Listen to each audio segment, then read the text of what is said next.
गांव में एक मौलवी साहब रहा, एक सेठ जी निकले, मौलवी साहब सलाम की, सेठ जी जवाब दी, मौलवी साहब पूछे सेठ जी कहाँ जा रहे हैं? कहा घोड़ा खरीदने जा रहा हूँ। कहा इंशाअल्लाह कह लो। कहा इंशाअल्लाह कह ली, इंशाअल्लाह की कौन ज़रूरत है, पैसा हमारे जेबे में, घोड़ा मार्केट में बिका थे, इंशाअल्लाह की क्या बात है? मौलवी साहब कहने रहे कह लो इंशाअल्लाह। कहीं मौलवी चले जाओ सामने से, उमा इंशाअल्लाह की क्या ज़रूरत है? मौलवी बेचारे चुप जिके हुकूमत कहो नहीं चलते हो के हुकूमत मौलवी चलते, मौलवी बेचारे चुप हो गए। सेठ जी चले गए, घोड़ा बाजार पहुंचे, घोड़ा देखिन, पसंद किहिन, बातचीत तय किहिन।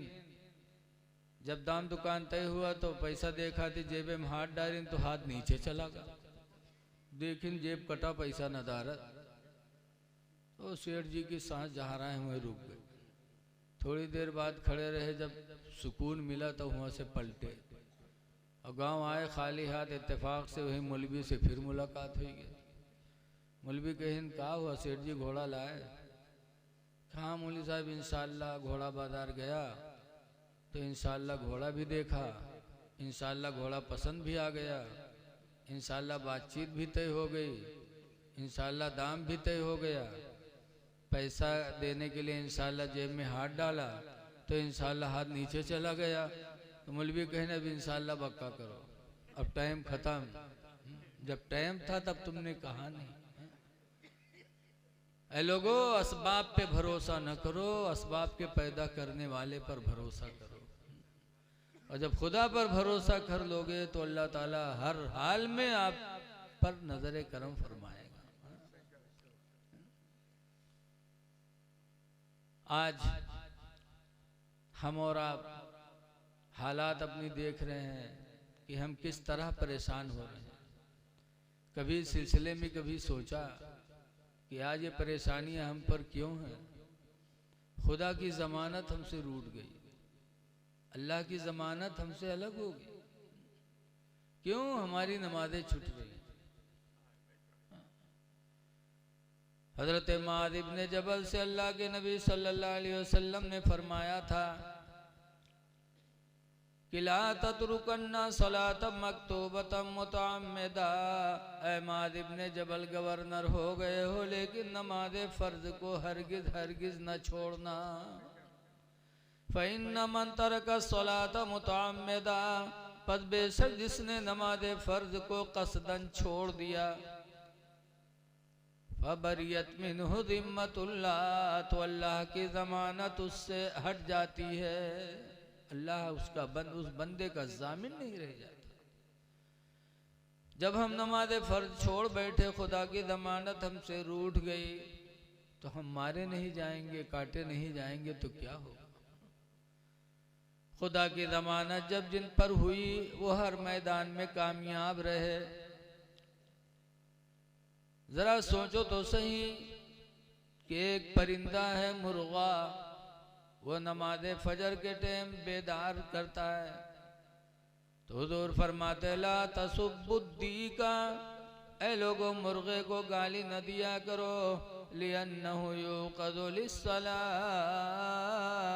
इसलिए कि मुर्गा नमाज फजर के लिए बेदार किया करता है, मुर्गा जगाया करता है, मुर्गे को गाली न दो। बहुत से लोग मुर्गे को भी गाली दे देते, जहाँ सुबह कुकरू को करे लगे बकहीं सार सोए नहीं देखा काट के सारे खाई लिए। अरे कम से कम एहसान मानो मुर्गे का कि नमाज फजर के लिए तुम्हें बेदार कर रहा है।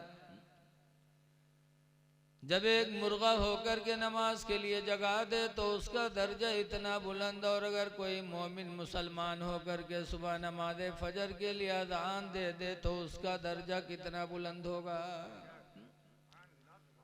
मुसलमान होकर मुअज्जिन का दर्जा वैसे ही बुलंद है। हदीस पाक में अन मुआविया क़ाला समीअतु रसूलल्लाह सल्लल्लाहु अलैहि वसल्लम, हजरत मेरे मुआविया से रवायत फरमाते अल्लाह के रसूल ने इरशाद फरमाया, मन अज़्ज़ना, जिसने अज़ान पुकारे, फ़कुतिब लहु बराअतुम मिनन नार, तो तो उसके लिए जहन्नम से निजात का परवाना लिख दिया जाता। तो अजान देने वाले को बुरा कहना, जब मुर्गे को बुरा कहने से मेरे पैगंबर ने मना किया, तो मस्जिद के मुअज्जिन या इमाम की बुराई करना कितना बड़ा गुनाह होगा। हदीस पाक में अल इमाम ज़ामिनुन, इमाम तुम्हारी नमाजों का ज़ामिन है, वल मुअज्जिन मुअतमिनुन, और अजान देने वाला तुम्हारी नमाजों का अमीन है। इसलिए लोगों अपने महल्ले के इमाम की कद्र करो, अपने मस्जिद के मुअज्जिन की कद्र करो। नमाज ही हमारी तुम्हारी कामयाबी की जमानत का जरिया है।